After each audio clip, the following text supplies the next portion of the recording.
Hi everybody, Jack Meligan here with you again from the Plaintiff's MSA and Lien Solution.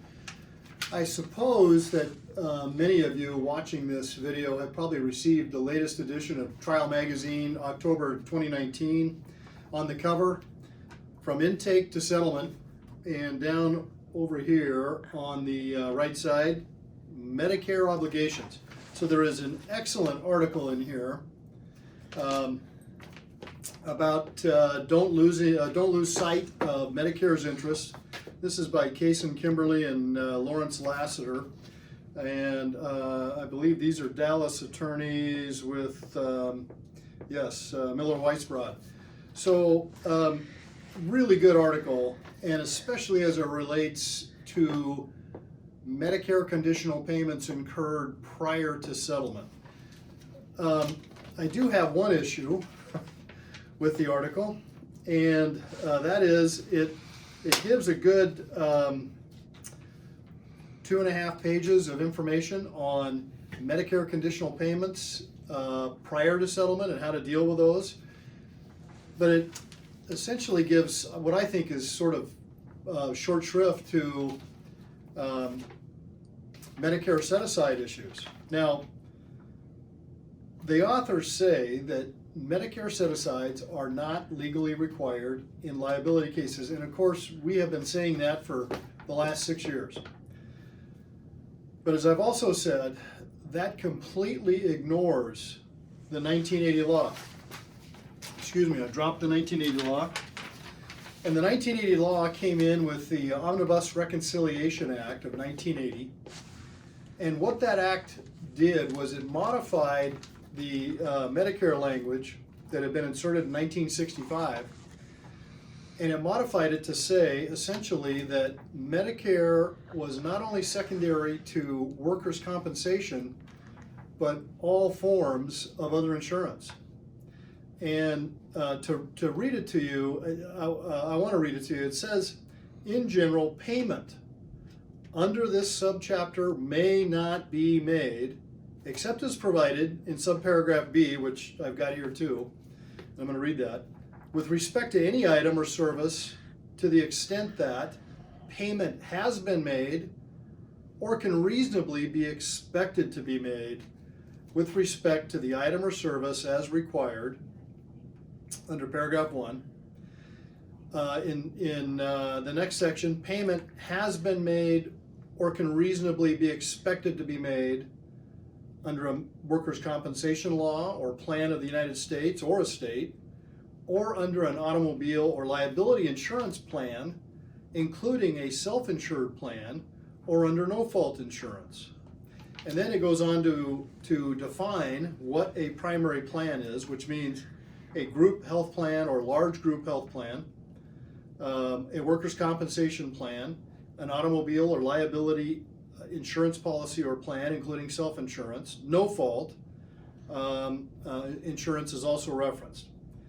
So now, in subsection B, so again, remember, this is stating that payment under this subchapter may not be made except as provided under subparagraph B. So it can't be made if payment has been made already or can reasonably be expected to be made. And under subparagraph B, we get the first time definition of conditional payment. And what it says under this, and I'm now reading directly, authority to make conditional payment. The Secretary, DHS, may make a payment under this subchapter with respect to any item or service if a primary plan described in subparagraph A above, which I read you, has not made or cannot reasonably be expected to make payment with respect to that item or service. But any such payment, this is the critical part, any such payment by the Secretary of DHS shall be conditioned on reimbursement to the appropriate trust fund in accordance with the succeeding provisions of this subsection. So we have conditional payments defined, and we also have, for the first time, a prohibition on Medicare paying for services where payment has been made or where it can reasonably be expected to be made under a primary plan. except that the secretary can make conditional payments, but repayment is required, and that means that once your client has had a settlement, they have to repay the Medicare trust funds that money. Now, what is not in any of this language is any reference to conditional payments only occurring prior to settlement. There is nothing in here that says that conditional payments only occur prior to settlement. Conditional payments can occur after settlement. Medicare can make payments erroneously for services that they shouldn't have paid because they didn't know that a payment had been made or that a settlement had been reached. And that's the main problem I have with this particular article, which, again, excellent article. It's just that we've all become, I think, so focused on whether or not Medicare set-asides are required in liability cases that we completely miss the point that the 1980 law says Medicare is precluded from paying once your client has a settlement, or that Medicare discovers that your client has had a settlement. And this 1980 law says Medicare has a right to recover all those amounts of money. It does not delineate between Medicare conditional payments that were incurred prior to settlement versus anything that happens after settlement. And we have now seen that in 2019 and 2018, Medicare evidently feels the same way, because they're coming after amounts that were paid post-settlement, and they are recovering those amounts from our clients. So we've seen that in a Medicare conditional payments letter, and I've done a video on that where we've shown that a claimant had a demand letter in their hands for $52,000. Some 15,000 of it and change occurred prior to settlement. The balance, 37 and change, happened after settlement. Medicare wants the money back. And let me ask you a question.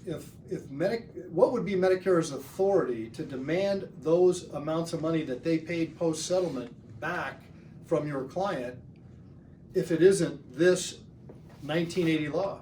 It's the only law that exists that defines conditional payments and the right of the Medicare trust fund to be repaid. And again, no separation here between payments made prior to settlement and payments made after settlement. Here is a very interesting document. I've referenced this before. You might be able to see the title. It says Medicare Summary Notice. Medicare is enforcing their secondary payer status by also denying payment. We've talked about this many times. This Medicare Summary Notice is covering about 1/4's worth of a year. In this case, this summary notice for this particular claimant is covering the time period from January 13th to April 27th, 2018. And what's really instructive here is that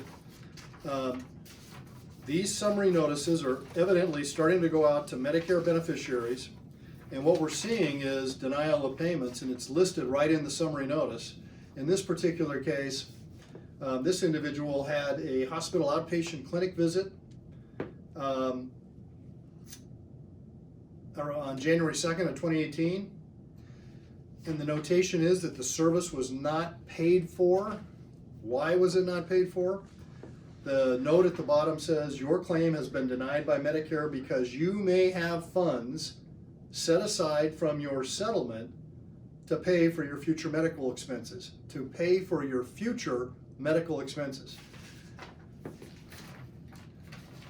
This is proof of Medicare enforcing their secondary payer status by denying payment. And the question that you got to ask yourself is, what happens after this payment is denied? Well, when we go to the doctor, you sign a service agreement with the doctor that says, basically, I'll paraphrase, that the doctor says, we'll bill Medicare if you're a Medicare beneficiary. But if Medicare doesn't pay us, then we, the doctors, are going to come back and bring the bill to you for payment. So here's the question you have to ask yourself. Do you trust that your client is going to have money left from their settlement or from any source to pay these bills that are related to the injuries and conditions and the treatments and services for those injuries and conditions that are being released in your settlement agreements. An MSA account is not legally required. But how is your client, how are you going to guarantee that your client is going to have the money to pay the bills unless they've made some sort of an arrangement?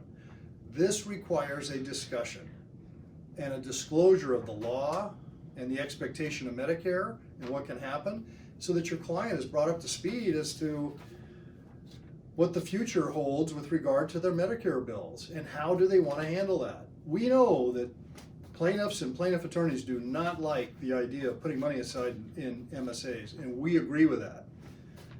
And I've published and lectured on the 3 ways I've found that a plaintiff can be totally legally compliant with Medicare and the Medicare law as it exists, and yet not have to put one thin dime into any kind of a Medicare set-aside arrangement.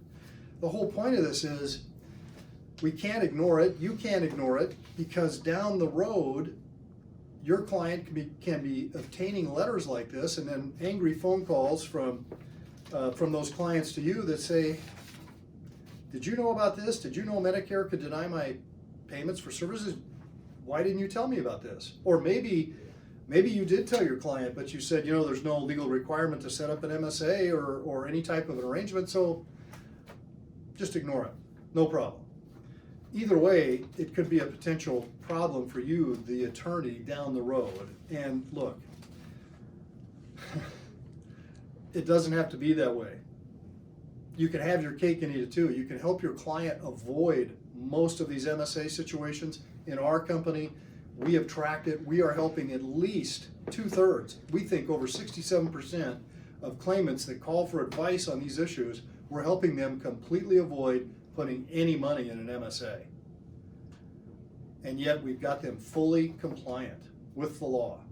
That's, I think, a whole lot better than ignoring the issue and then having it come up later where you've got a client that's unhappy, maybe to the point where they'd file a complaint against you, or if the problem was big enough, maybe even seek out additional legal counsel.